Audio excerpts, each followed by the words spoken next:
You don't appreciate good leadership until you lose a good leader. And recently, with one of the clients I work with, one of the leaders left, and it's going to be a pretty big change. It's noticeable in terms of the level of management that's happening, and it's just interesting to see both sides of what it takes to be a good leader and also what it takes to be a bad leader.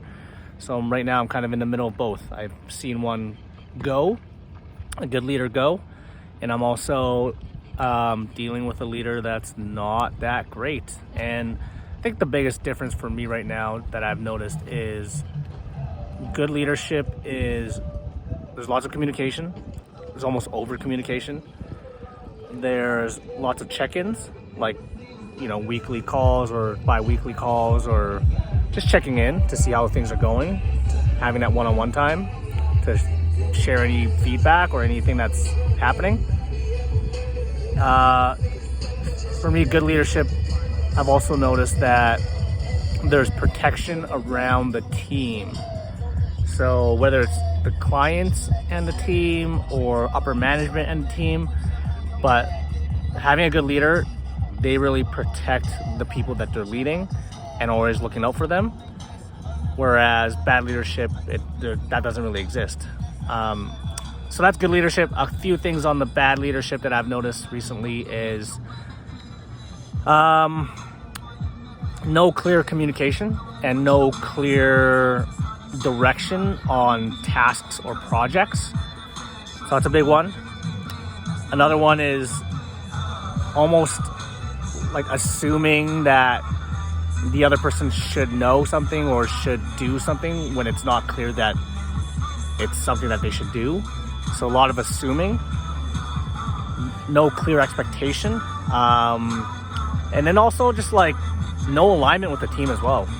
I've experienced three or four different people wanting or saying and doing different things, and I'm trying to appease every single one of them.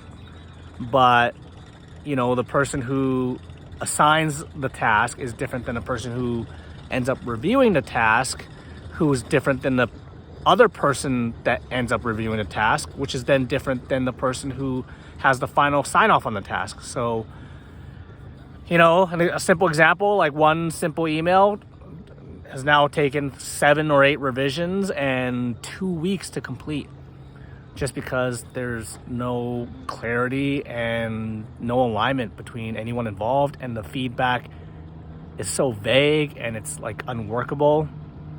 So I've been in a spot where now a good leader has left and there's a vacuum, and then also there's a bad leader that is really present. So I'm making my moves accordingly, and it's just interesting to notice different leadership styles. And I'm grateful. I'm grateful for all the good, bad, and the ugly, because it's just more reference experiences for me to understand and to know for myself, when I lead people, to know what to do and what not to do.